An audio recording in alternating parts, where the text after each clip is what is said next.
This account is regarding a soldier boy, and knowing that I had been raised in quite a few of the Army camps, U.S. Army camps, during the building of the Alaskan Highway.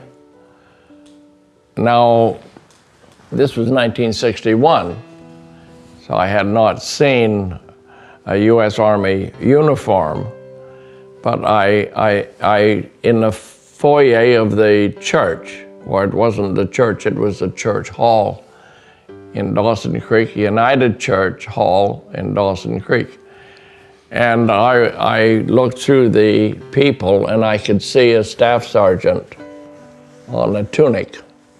And so that caught my attention. I thought, that's nice to see, you know. And then I didn't see it anymore. Then while we're in the service, we've come to the end of the service. It is Saturday evening. And Brother Branham has preached the service from that time. And we've come to the end of the service, and he begins to sing. The whole congregation begin to sing, I love him, I love him. And right in the midst of that chorus, at the first end of the chorus. What's the matter, soldier boy? You're not going to commit suicide.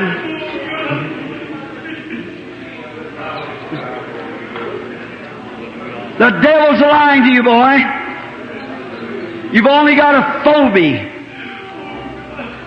He's lying to you. He'll drive you insane if you believe him. Deny him. Renounce the devil. I command you in the name of Jesus Christ to renounce the devil and accept Jesus Christ as your healer. You'll go back and be a gentleman and a real man. Do you do it? Raise up your hands to God and say, praise God. That's right. Oh, amen. Now go back home and be well. All that believe him, raise your hands and give him praise. The amazing thing is, I was there. I was on the platform. And so I immediately thought of this tunic that I had seen. And young people were buying, you know, army uniforms and tunics and so on, just wearing it as jackets. So I didn't know but what it was that. And so I began to look for a soldier boy, and others were looking also. There were also some Canadian soldiers that had been attending the meeting. One of them became a very, very firm believer. And we couldn't see any soldier boy at all. And when Brother Branham continues to talk to him and says, you'll go home and be a real gentleman and be a real man. Deny the devil, deny him. And so it was a startling moment, really. And the next day, we were leaving, or the following day, we were leaving early in the morning. On Monday morning.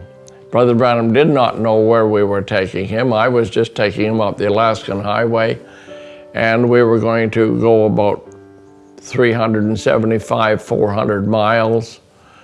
So we drove as far as Fort Nelson, which is mile 300. And I said to Brother Branham, I said, you know, maybe we should have a bite to eat, because by the time we get up to Brother Southwick's place, which will be mile 375 at that time, I said, you know, Sister Lila will probably be done her dishes at Sister Southwick. And he said, I think that's a good idea. So we just pulled off on an access road on the left side and stopped at a little stopping place. It was like a little hotel.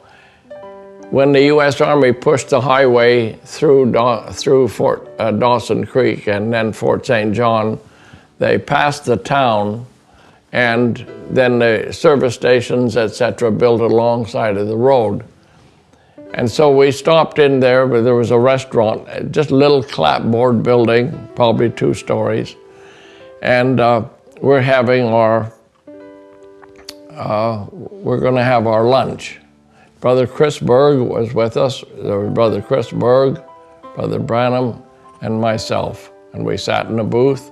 The waitress had come and taken our order. And just after that, the door opened, which was on the side of the building, and in came two men. And I recognized one as being the soldier boy that I'd seen in the tunic unit, the tunic uniform, I should say. And when I looked at him, I said, well, fancy seeing you here. I had been away from this area for about 1.5 years, and Brother Branham, he just looked up over his shoulder like this to see who it was I was talking to. He thought maybe perhaps one of my old friends. I don't know what he thought exactly, but just then a kind of a stout, heavier set man squeezed between him and came around and thrust his hand down towards Brother Branham and said, Brother Branham, he said, remember calling out the soldier boy? And Brother Branham was a little startled because he hadn't expected that. And he said, he looked across the table, he said, did you remember, Brother Eddie? I said, yes. You said, you'll not commit suicide, soldier boy, that's the devil talking to you. He said, yeah, that's what you said, that's what you said. And he's shaking Brother Branham's hand.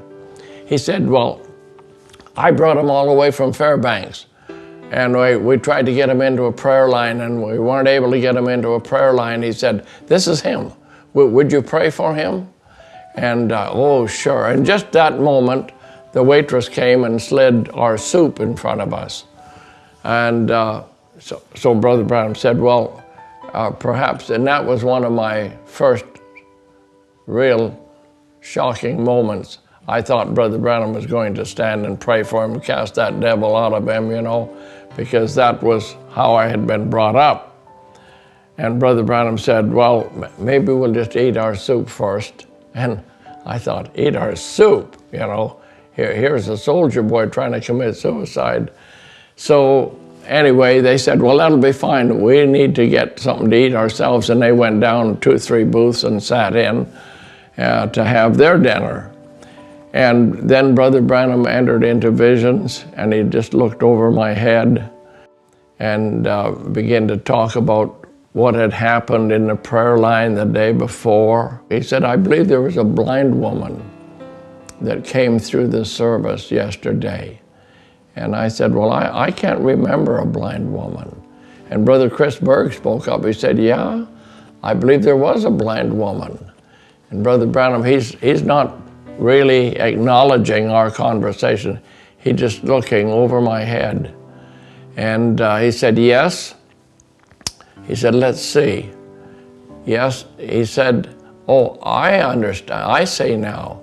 He said, there's a young German woman that has given up her place in the prayer line to lead the blind woman through.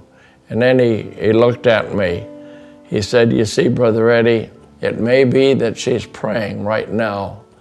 And he said, just a moment. And he looks away for a moment. He said, yes, she's a German woman. Just to help you believe, he said, I'll ask him and he'll give me her name. And he just looked away. He said, yes, her name is Sister Fair. In English, we would say Fear, but in German, we would say Fair, Sister Fair. And then he just moved his head for a little bit. He said, you see, perhaps she's praying just now. He said, she has a heart trouble. She has 2 or 3 organs in her body, and he named them and said she may be praying just now.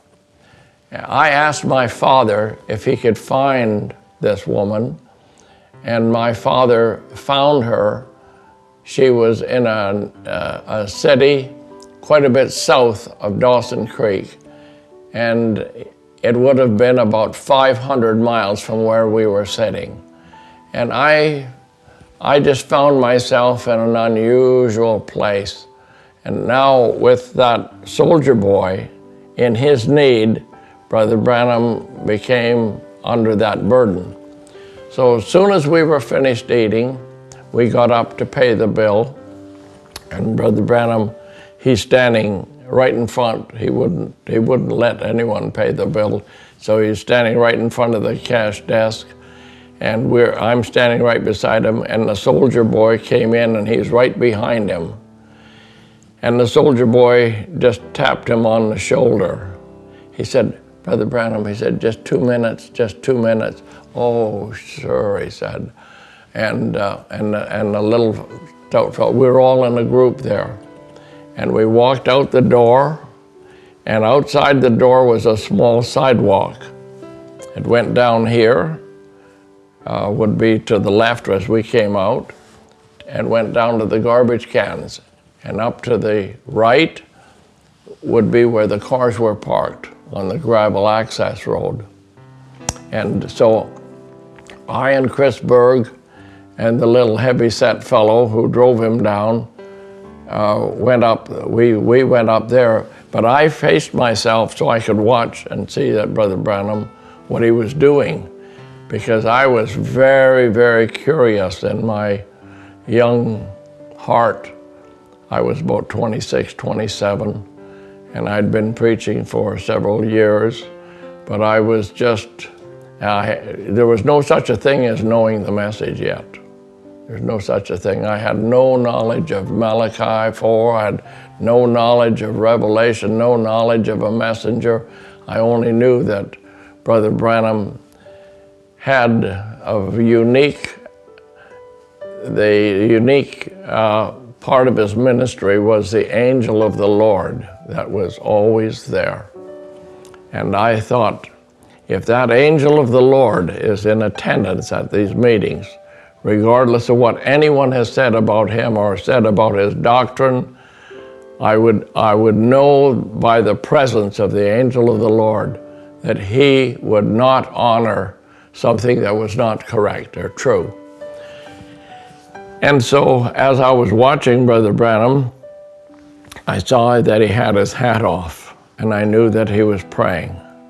And then he slipped his hat back on, and both he and the soldier boy turned around, and they're walking very erect towards me. The soldier boy was quite a bit taller than Brother Branham.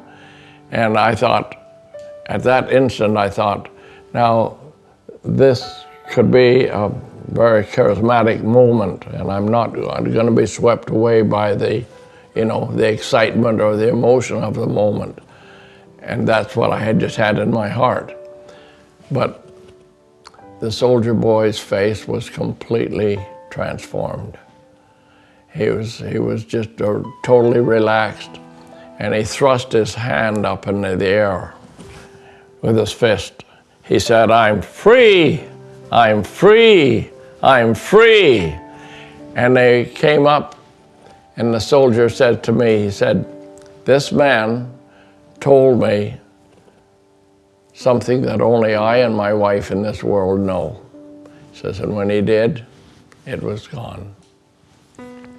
So we stepped into our cars and we said our farewells, and I guess I understand I took a picture of them, and this is a unique part of this ministry, and a unique part of my testimony is the eternal aspect of God, because here I had it on the platform.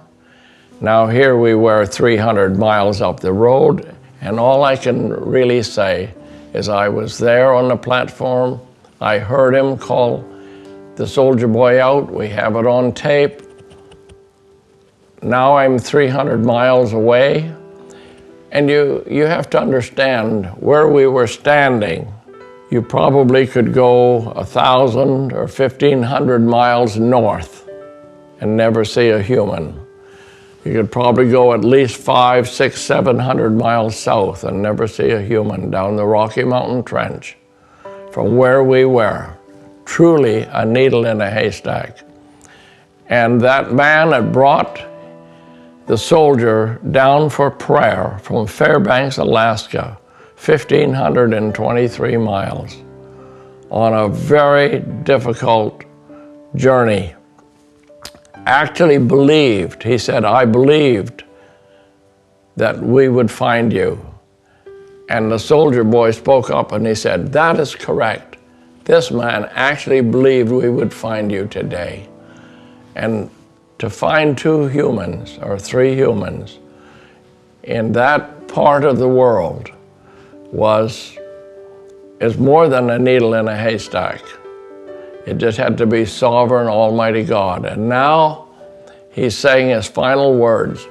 While they were down praying at the garbage cans, this heavy-set man was kind of nervously speaking. He said, he's tried to commit suicide 3 times. He's been under the care of the army doctors. And he said they can't figure out what's wrong with him. He has a lovely Christian wife and 2 beautiful children. And they just couldn't figure out what was wrong with him. When we got in our cars, Brother Branham, he just on a little access road, and it was rough. And Brother Branham said to me, he said, "Brother Eddie," he said, "you don't know this young man," or I said, "No, I don't really." He said, "He's not a good friend of yours." I said, "No, I don't know him." He said, "Not likely you'll ever see him again." And I noticed that, not likely you'll ever see him again. And I said, "No," I said, "he lives in Fairbanks, Alaska. I live in Victoria, British Columbia. Not likely we'll ever see him again."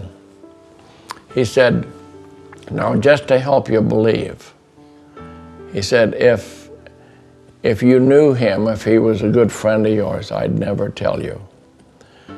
But he said, when we got to the end of the sidewalk, he came to us there. I knew exactly what he was talking about.